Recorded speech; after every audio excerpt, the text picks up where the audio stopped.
family, where the Lakers just won a very exciting, scintillating game tonight in the play-in tournament versus the Golden State Warriors.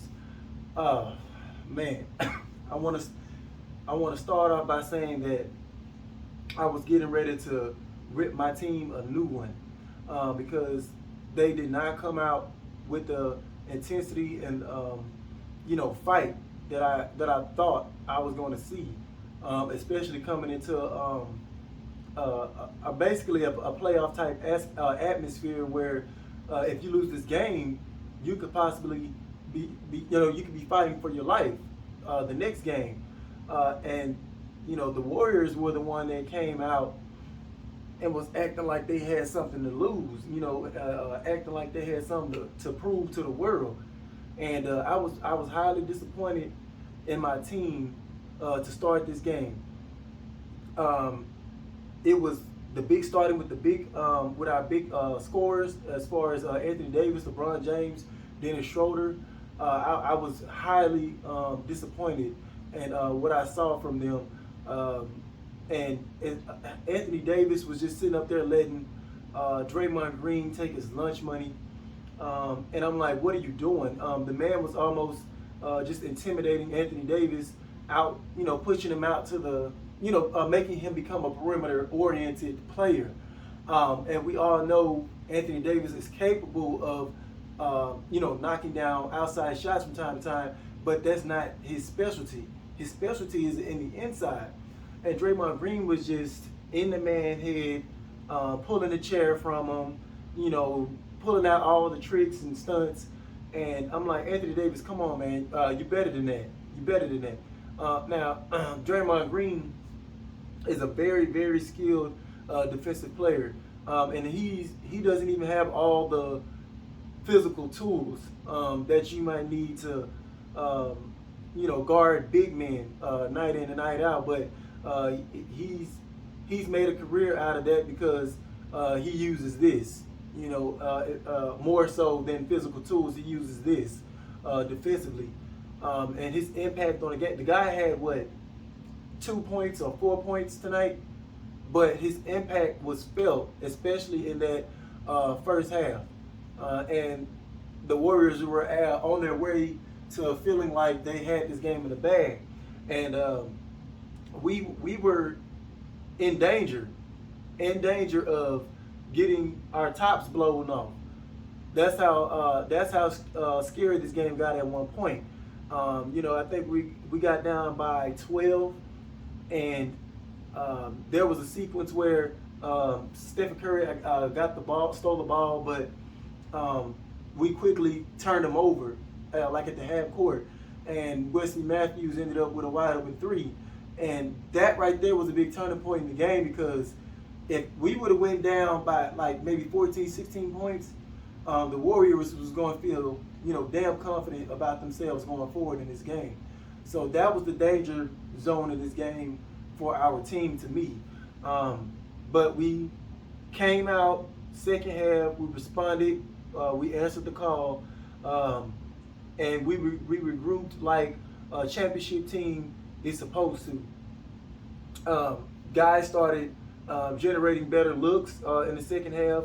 The offense didn't look so much stagnant. There were still a little stagnant moments here and there, but for the most part, we started seeing more back cuts, more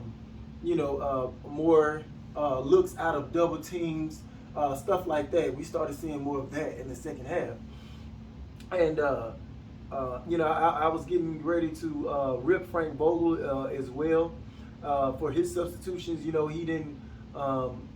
He was back with his Montrezl Harrell stuff again, not playing him. Marc Gasol didn't see the court at all, so it was stuff like that. Even though Marc Gasol might not have been so favored in this type of game, but I'm talking about when they had guys like Looney, slow foot Looney and guys like that out there. You could have given Marc Gasol some run then, just to switch things up.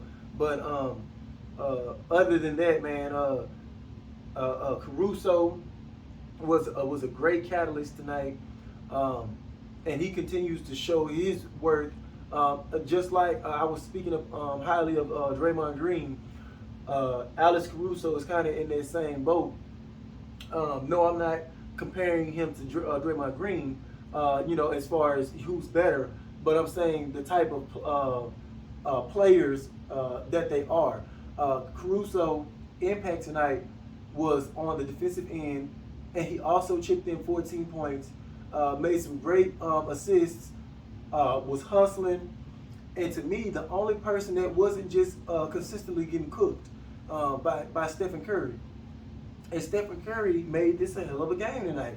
Hats off to Stephen Curry. There's no hate here towards Stephen Curry, and I honestly feel like he's slept on a lot, but he ended up with 37 points, and this is with us setting double and triple teams on him. We have been the best defensive team as far as guarding Stephen Curry over the past 2 years. And tonight was just his night. It didn't matter what we did. We threw the kitchen sink at him. It didn't matter. The only person that had any level of success on him and made him struggle, made him work, made him go deep off in his bag was Alex Caruso. He turned him over a couple of times. He had 3 steals total. Caruso is a lockdown badge defender, what you would call on NBA 2K. Is he gonna have a night where he might get had? Of course, everybody has a night where they get had defensively. But 9 times out of 10 nights, you can count on Alex Caruso to come out there and put that dog, lay that dog on the line, and then go after these guys defensively. You can count on that from Alex Caruso. And I absolutely love that about him. Way to go, Caruso. You were one of the main catalysts of us pulling this game out. LeBron James and Anthony Davis kind of started out shaky, but they both turned it around in that second half. Anthony Davis was settling way too much for 3-point jumpers in the first half, and I was going to rip him a new one if we hadn't pulled this game out. But he turned it around. He still ended up with 25 points, like 12 rebounds, a couple of blocks, and this is on a slightly inefficient night from him.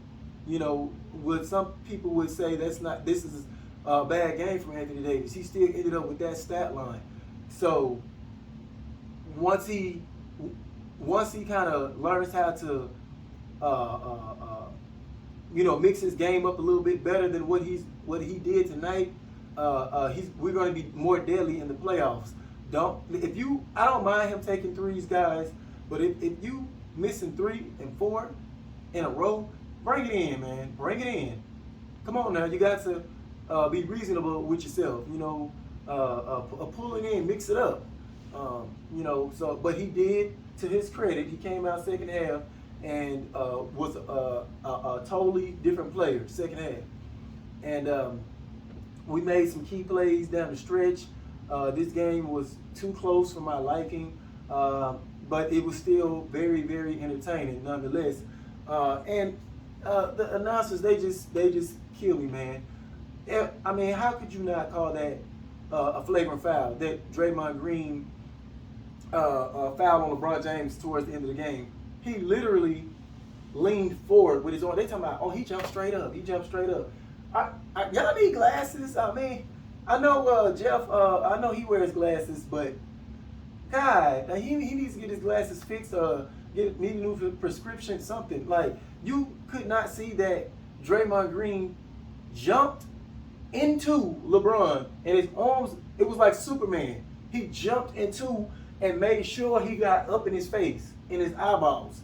Now, if I'm not mistaken, I've seen people get thrown out of games for less. This year, I've seen people get thrown out of games for way less. And y'all gonna sit up there and tell me that wasn't a flagrant foul, and which it wasn't called a flagrant foul after they went to the replay. I'm like, are you kidding me? I guarantee you, y'all can sit up here and say I'm crazy, I'm tripping. I guarantee you, if we would have had pulled that, it would have been a straight flagrant foul. Oh, somebody getting ejected. if we would have did that. I just don't understand. I just don't understand. But we had to. That's why I don't like for us to put the game in the referee's hands because of stuff like that. I never want the Lakers to end up putting the game into the referee's hand because you're gonna get burnt every single time. And it took a miraculous half-court three-point shot from LeBron James. To his credit, he ripped it clean on Steph Curry. The irony, he hit it on Steph Curry because, Steph Curry is the one normally, hitting those type of threes, and then he's shucking and jiving and, prancing around, which is fine. He's, carrying on the show, trying to entertain. But he was on the receiving end of that tonight. And, LeBron had the last laugh. But, it was a great game, great entertainment, and I'm looking forward to playing the Phoenix Suns. I feel like we have a great shot, and to be honest with you, I would have preferred to play the Suns over the Jazz anyway.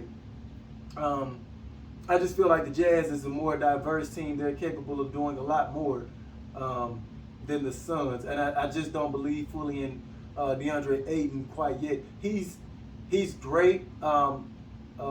He's a good he's better than a serviceable big man. He's not this elite type of big man, not yet. So that right there, I feel like is going to be their Achilles heel, because if Ayton was closer to Embiid type of player, they would probably be looked at as favorites if he had that type of talent. But I'm looking forward to it, especially after this exciting entertainment game tonight. The rest of the playing games have not been this lit, and I enjoyed it, guys. I mean, it was too close to my liking, but I enjoyed it, and I know y'all did too.